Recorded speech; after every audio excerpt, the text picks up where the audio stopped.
Hello, Riverland. Can't remember if I've asked if there's any John Coltrane fans in this course. Thinking maybe no, but it could be. Most often I greet you with medieval music, and today I'm hooking you up with classical music. That was a stupid gesture. I don't know why I did that. I'm happy to see you on March 23rd. Trying to bang out a video here that'll be a little bit of a compilation of what I should have talked to you about last week before I headed down to see my mama. Getting way out on the comet's tail of her life. And what I talked about yesterday with my Comp 2s up in Brainerd. And if you hear a little rumbling upstairs, I fired up my washing machine, and I shouldn't have done that. I should know better. Let's just get going here. I've got, I can't stop talking about poetry, so we'll begin with that. Got some comments I want to make on Shakespeare. Got some MLA stuff coming your way. It's just not my favorite thing to talk about. I want to talk about literature and art and life, but it's a research course, so we got to do some of that. And specifically, we got to talk about the works cited page today, a sample in-text citation. Well, we'll just get there when we get there. I'm already boring you. And maybe I'll try to model some more invention today by talking about topics. I've been hearing from a number of you. I think Tyler is the last person I heard from. And he sent me a little, I said, I'll help you, man. And he sent me a little hand-folded happy thing like, thank you. And so I will help him. So I will help you all. And I hope you're well. And I hope this sounds like a day. Poetry-wise, we're going to go good news and bad news. We'll start with the good news. The good news is that I'm going to be able to have the privilege to host 2 more poets this spring for my precious Verse Like Water series as I wind down year 9. I don't know how it's going to look next year, but I'm hoping to kick off year 10 with a live poet in the fall. But I'm going to get to host Padraig Oltuama and Valsnia Mort, who I keep talking about. We met Padraig not too long ago. I put a poem before you called Enjoy Your Pint. And I remember I was sitting out on my glass porch. And he's going to read April 6th, virtually, of course. And like last time, fall with Joy Harjo, if you were with me, I'll zip up to my office in Brainerd, and videography will work with me, and I'll hook up all my fancy stuff. And that sweet guy will read from Northern Ireland. He's young, he's impossibly cool, and he likes to open up his shirt. So I can promise you some chest hair, bonus chest hair, to go with his sweet, lyrical Northern Irish accent. And he's a very serious poet, a rising international poet star. And I'm into it, but I'm really heartbroken that I can't meet him in person and bring him here and make him a dinner and stuff. So that's the good news, and I'll get you a date on Valsnia. April 6th is a Tuesday, and that's going to be I'm rigging it so I don't miss any school. And you will get the link to that if you'd like to come in and watch on YouTube. I'll come out of it with a Zoom room, and there'll also be a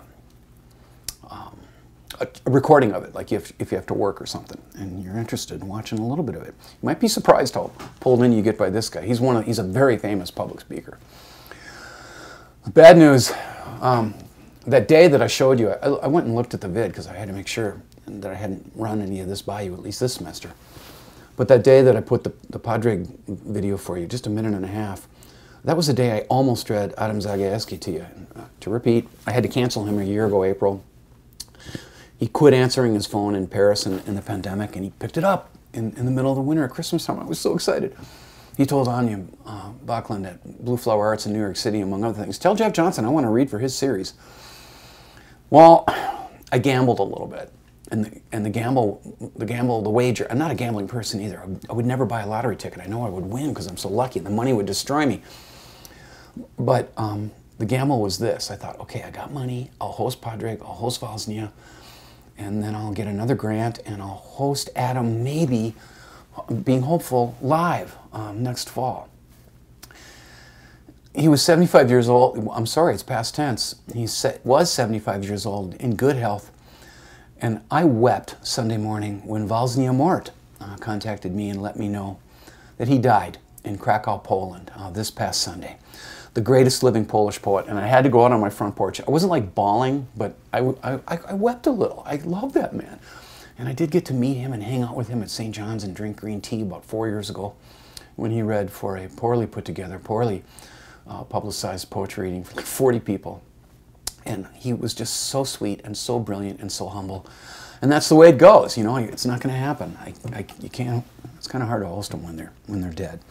So let me put a little bit of Adam before you today. He's here at I think we ran this in the fall, previous Comp Owners, a couple of you. And it's him sitting and just being brilliant. He's at something called the Nexus conference or whatever, and he's obviously surrounded by some big shots.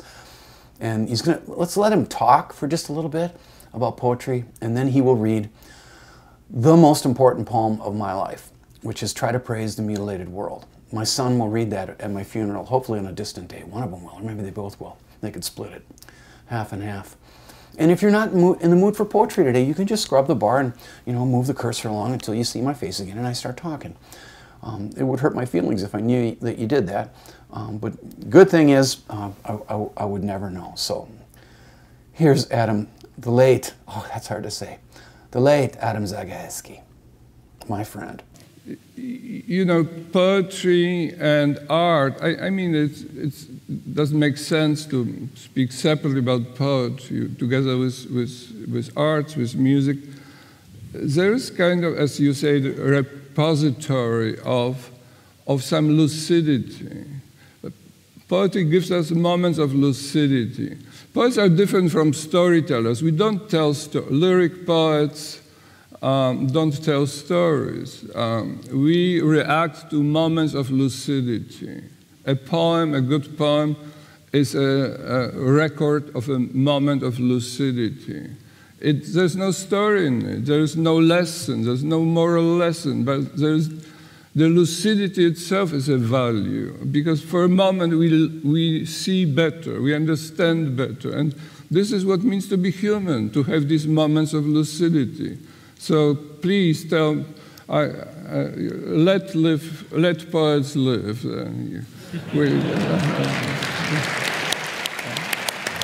I started this morning with telling you about the drop of wine in the ocean, which can transform the ocean. One drop of wine was published in the New Yorker in the week right after 9/11.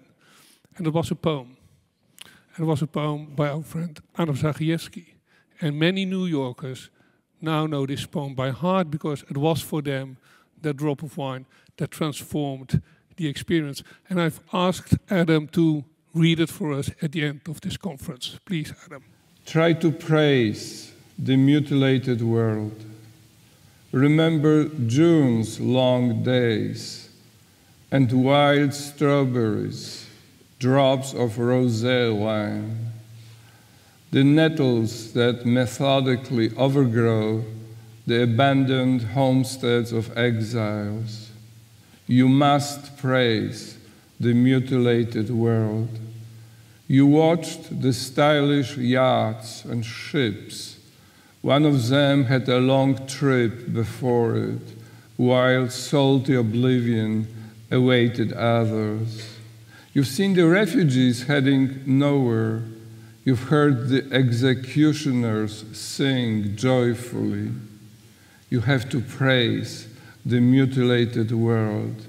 Remember the moments when we were together in a white room and the curtain flattered. Return in thought to the concert where music flared. You gathered acorns in the park in autumn and leaves eddied over the earth's scars. Praise the mutilated world and the gray feather a thrush lost and the gentle light that strays and vanishes and returns.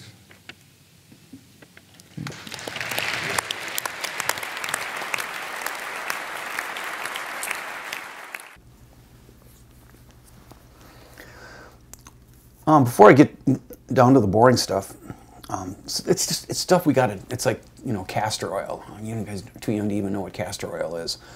It's just like a necessary medicine. I'd like to say a couple things about Othello. You've got now acts up for Act 1, scenes up for Act 1 and Act 2. And a couple things I want to tell you. I've already told you that it's obvious. It's a play about betrayal. We talked about this. It's a story about a hero with a problem or two being vilified by a villain and betrayed. And Iago is going to use Michael Cassio as his agent to do that. And Michael Cassio is going to get betrayed soon. Pretty soon you're going to see that guy yelling, "Oh, my reputation is lost." And so it is, because he got messed up with Iago. But to cut to it, Othello's going to lose it. He's going to lose his you-know-what when he thinks that Desdemona is, getting all amorous with Cassio, with Michael Cassio. And it's going to end really, really badly. I haven't taught Othello in years. I'm just kind of returning to it, kind of circling back to it. I teach The Tempest every spring in my humanities class. I can't pass it up, but some plays I put on the shelf for a while, and then I pick them back up.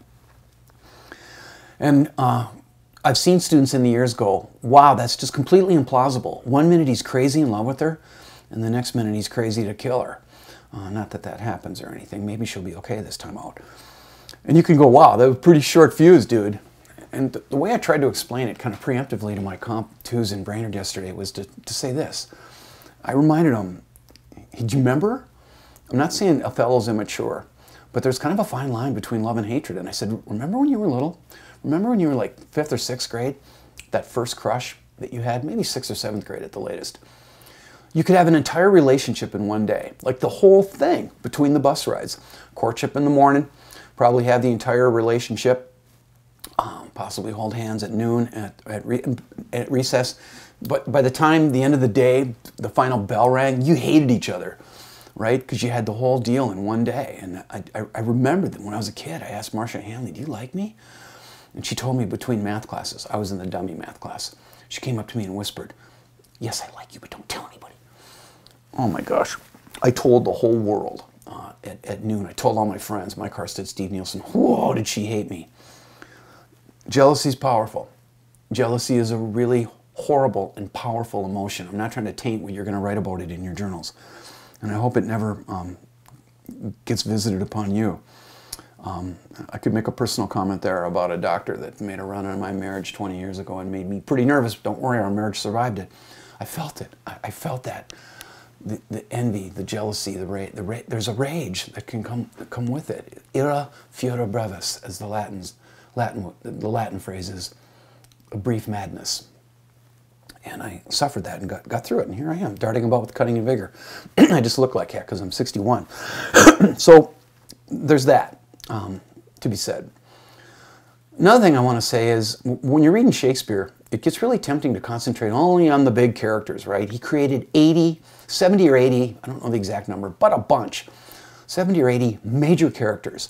And it gets really tempting to concentrate on them. So when you're reading King Lear, you concentrate on Lear. When you're reading Macbeth, you're concentrating on the Macbeths. Richard III, Hamlet, probably the most extraordinary character in all of literature, who I'm kind of mad at and taking a break from. Let me tell you something else, though. It's a mistake if you don't pay attention to the little characters in Shakespeare. I don't want to call them minor characters. I'm not sure there's such a thing. But there are smaller characters. There's about 800 of them. And they are, each of them, are more real than we are, you guys. Somehow Shakespeare was able to create characters as real, if not more real than us. And some of them don't even get names, like the gentleman in King Lear, or Murderer 1 and Murderer 2 in Richard III. They have full-on, full-blown personalities. And what am I trying to tell you? Pay attention to Amelia. Pay attention to sweet Amelia, who's married a bad dude and who loves Desdemona and would love to save her. And pay attention to her. Do it. She's worth your focus and attention. The final thing is, not that long ago, I've been kind of doing it all year. I've been lamenting a kind of an attack that I see happening on literature, which is my favorite thing in the world. Some of it is related to, it's been happening actually for a long time. but it really ramped up last summer, and I'm really nervous about what's coming this summer with protests, right? The attacking of property, federal property, businesses. Minneapolis had a very rough summer, and one of you lives very near that. I'm sorry, that's got to be loud. Let me get a little bit of my juice here. And kind of in the same way that there are statues and icons being toppled across the country as we try to sanitize our history. It's not that easy. You just can't knock over a statue thinking history is simple. History is complicated. And kind of the same thing has been happening with great writers. I've talked about this. Dante's in trouble. They're taking Chaucer and Shakespeare and Yeats and all kinds of great poets out of the curriculums and canons in English high schools and colleges. I got an English person watching my videos with his daughter in London. We've talked about this.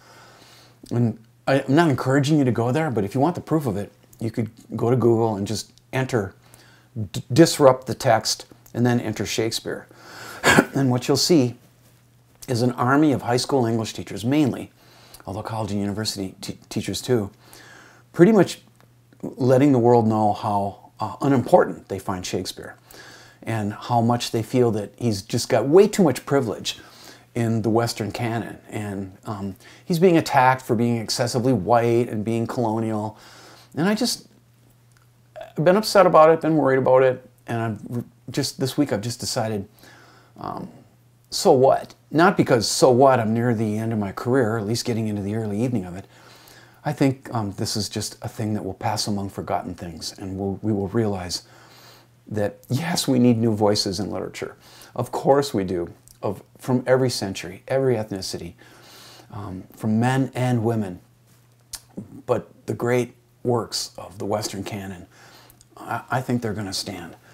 And it doesn't matter if I'm the only one at Riverland or Central Lakes College talking about Aeschylus, Sophocles, Chaucer, Shakespeare, Dante, etc. It's okay if it's just me. It's okay if I, on bad days, feel like a dinosaur. I am going to stay hopeful in this pandemic. Now, this is the part that I'm not super excited about, and I'll just try to get fired up. Did it work? I don't know. Give myself a little bit of a pep talk. Don't get all bent out of shape. Don't get your undies in a bundle over modern language association stuff, okay? I don't expect you to be good at this. You're going to suck at it. And not because you're not smart. I can see how bright you are in your emails and in your journals, and I'm behind on, but I'll get caught up on eventually. You're inexperienced writers, and you maybe have never done an MLA research paper before. So don't worry. I will read it with goodwill. I'm not gonna, even though it can make even a person like me kind of a nonlinear ADHD unmedicated teacher. I can get a little crazy about it too. I can get OCD on this stuff in a hurry, and I was when I was younger. But at this point, I'm just going, you guys, just do your best. Do your best. Now, there's how-to videos all over the internet on everything. So let's just start with that idea. You don't need me to teach you how to do this stuff. You could go to Google and say, ask it, how do you create an MLA works cited page? Right? And you're going to get all kinds of sample works cited pages. And I'll show you one in a minute. You could watch a video on it. But let me make a little bit of a joke first. When you write a research paper, when I got to Brainerd a few years ago, my 11th year is what I'm at there. I'd say to my students, this research paper needs to be double spaced from beginning to end. Never triple, never single. Just double space it. I'd also say keep your fonts consistent. And then I realized there's something in the drinking water in the Brainerd Lakes region, because I started picking up my first research papers, and I'm like, you guys, what are you doing? I'd get to the last page, and works cited would be huge. It'd be like blue or giant. And I'm like, what are you guys doing? And I fought that for a couple, 3 years. And then I went for a few years, and I went, you know what? When you get to the last page and you create the works cited page, I want it giant. put it in Russian. Put it in a language I don't even understand. Make it super tiny, 6-point font, just whatever. And then one day I got an idea, and I don't know if it's true theory-wise, but I realized, I was going down the road one day and I realized, wow, I think there's a subliminal message coming from the Modern Language Association. Like, we're excited, and we're excited. We're excited. We're excited. You see what happens? You get to the last page and you're all pumped up, and there's a subconscious message getting to you from the Modern Language Association, and it just makes you want to funkify that font and maybe even take up a dead-end job in the humanities like I have. Just joking around. Let's take a look at this Works Cited page. You can see fonts are consistent. Works Cited itself is not funkified. It's as it should be. And you've got your authors in alphabetical order. Double-spaced. You outdent the first line, as I always joke. Indent every line that's subsequent to line 1. And here's a model, right? You can find it. And you can find everything you need on OWL. That's where I got this. OWL is the online writing lab of Purdue University, and it's just outstanding. And you've got to know that you can use writing labs, those of you that are heading to four-year schools. There's a writing lab at every four-year school in the Mid-State system. Like at St. Cloud State, for instance, it's called the Right Place. You can go in there and you can drop off, sit down with a tutor. I almost said drop the paper off. It's not a proofreading service. If you ever have any trouble, go to a writing lab live or on Zoom and get help from a tutor at any stage of the writing process. But just this is your one-stop shop, you guys. Everything you're going to need to possibly know about a Works Cited page, MLA stuff, all of it's here. And if you ever take a class where you're going to be obligated to do something in APA or Chicago Manual style, bam, OWL's going to have everything you need. Now here's a sample entry, here's a sample of in-text citation, also from OWL, because you're going to want to point to your sources.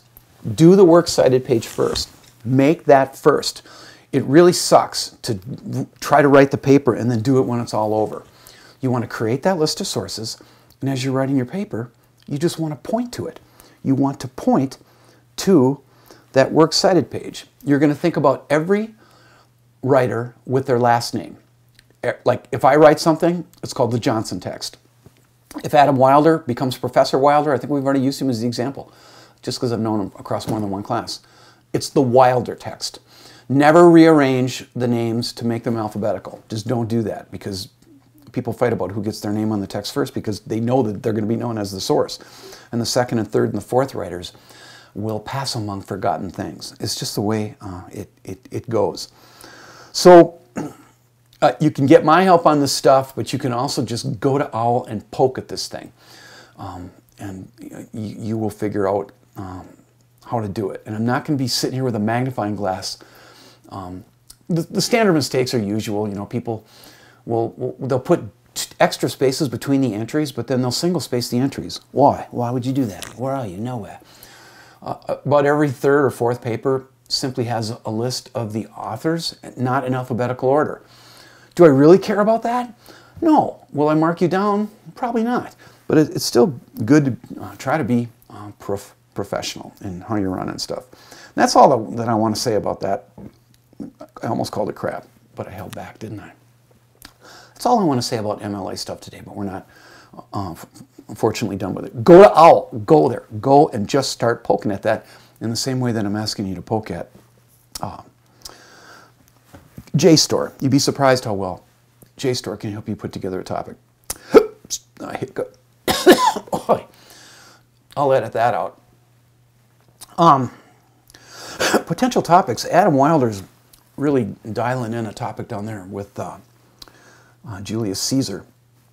I had a student tell me that they wanted to do, I'm just modeling some thinking right now, modeling some invention. Remember the funnel thing? We don't want to start at the top. We don't want to start at the top. We want to, we do want to start at the top, but then we want to increase the specificity of the topic. Squeeze it in terms of specificity until it is fully squozen. So I had a student say, hey, can I do my hero project on Abraham Lincoln? Okay, Abraham Lincoln at the top of the funnel is going to explode your head, kid. That's thousands and thousands and thousands of books. Entire libraries are devoted to Abraham Lincoln. Don't do it. But then I started thinking, maybe you could write a paper about Abraham Lincoln and the single decision that he made to sign the execution orders for 48 indigenous dudes, the largest mass execution in U.S. history, happened in Mankato, Minnesota. That'd be, that's focused, okay? At the top, Abraham Lincoln, too big. Just that hanging, controversial. How does that work? How does the man who signed the Emancipation Proclamation is the same hand killed those dudes? If you go up that road, figure that out. And I think that one came out of southern Minnesota. I had a student the other day, Ben Schneider. I have his permission to talk about him. He's a Brainerd kid. He said, can I do General MacArthur? And my head kind of popped open and I went, well, what do I know about MacArthur? I could see him in my head, you know, with that crazy general hat and those teardrop sunglasses that he had, chomping on a pipe. And I thought, okay, again, way too big, top of the funnel kind of stuff. And then I started thinking, wait a minute, wasn't he fired by the Truman administration? Or did he resign? I'm not even sure that's clear. It's an old saying. Did he jump or was he pushed? Okay, top of the file, MacArthur, you're not nowhere. You're not going to go anywhere. Concentrate just on that, just on the firing. Get to the letters of George MacArthur, maybe. Well, then you got something. I had a student write me from Brainerd just this morning, early. She wanted to know if she could do C.S. Lewis. Again, an enormous topic. I wrote back, you know what? Do an entire project just on how C.S. Lewis conceived of grief, of suffering. And there's a book on it that she'll discover that, but I didn't want to lead her to it. It's called Surprised by Love. And it's about how he had to survive the loss of someone who he really, really, really loved. Again, I won't put my hands in the air again. C.S. Lewis, too general.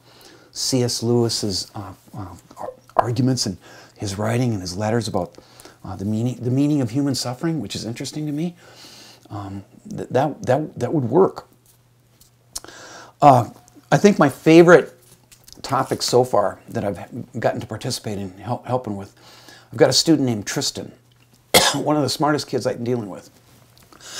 Excuse me. I think he's in his mid-20s. I don't know why my throat is all plugged up today. He has 2 young children. Smart guy. He's taken his second class from me. He's almost like a teaching assistant sometimes. He writes me last week and he says, you know I'm interested in the antiquity period. You know I'm interested in the medieval period, but I'm kind of stuck. What do I do? And I said, why don't you do? Oh, he also wanted to write about masculinity. I'm like, okay. I put a topic right in his hands, right into his lap, and he was so excited. I wrote back. I said, hey, why don't you do a project on Tristan, the guy you're named after? He was like, I don't know what you're talking about. I said, Tristan and Isolde. Isolde or Isolde, depending upon what language it is. Very famous courtly romance, most famously translated by Joseph Bédier. I said, dude, if you want to write about masculinity, write about Tristan and Isolde. It's all about a knight who betrays his king, King Mark, and tries to rip off his girlfriend, Isolde. And, oh, by the way, there's an entire book on it that I just found for you on Amazon Prime by Robert Johnson called We, which is a complete investigation of the psychology of romantic love in Tristan and Isolde. He was so excited. He ordered the book on Amazon, and he's going online, and he's getting all kinds of cool stuff. And I think that's fascinating. Let me just give you a couple more, because I'm thinking I got to keep this under half an hour. I think just to put more topics before you, literary topics this time. We'll go to historical and political later in the week. I think Jim in Huckleberry Finn would be a fantastic. I'm going to stop just with this example.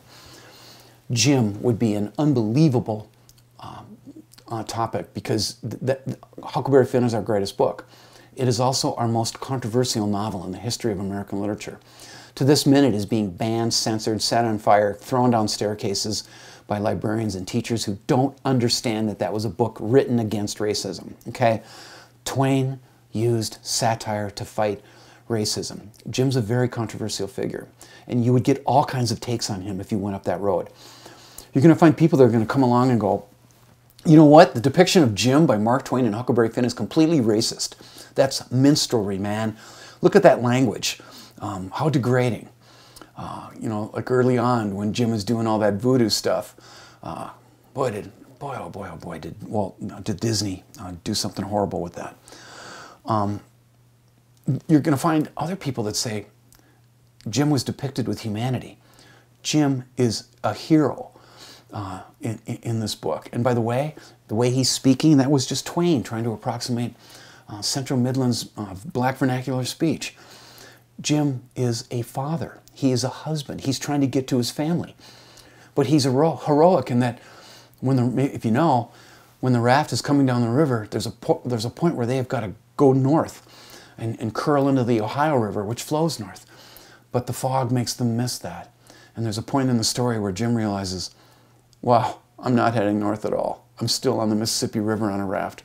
And I'm going ever deeper into the antebellum South, where slavery is, where I'm headed for more of that. And he realizes he's got a child on board, a 14-year-old child that he can't abandon or leave alone or forsake. I think that'd be a great character. And I'll just real quickly say, if you're interested in writing about women's issues, there's 3 fantastic literary characters. Women adulteresses is what I call them. I had a unit called Famous Adulteresses in literature. Madame Bovary, Anna Karenina, and Kate Chopin in The Awakening. Edna Pontellier in The Awakening. 3 wives who get bored by their husbands, who take up lovers, and who have horrible endings. In all literature, as far as I'm concerned, as I know, there's only one woman that betrays her husband and survives the novel. And that's the kind of writer D.H. Lawrence was. And that story is called Lady Chatterley's Lover, which I don't recommend because it's super naughty. And that's going to make you want to go read it. Well, let me get this edited and over to St. John's. I got to go buy a black belt in St. Cloud because it's confirmation night. I should have never taken on confirmation teaching. But I did. And it is erased like every Wednesday night from the last 5 or 6 months. And I'm interested in getting those 18 kids slathered up with the oil. I don't know if any Lutherans or Catholics aboard. Confirmation is something that happens in the spring, sadly with masks on. Stay safe and well down there. Love you guys.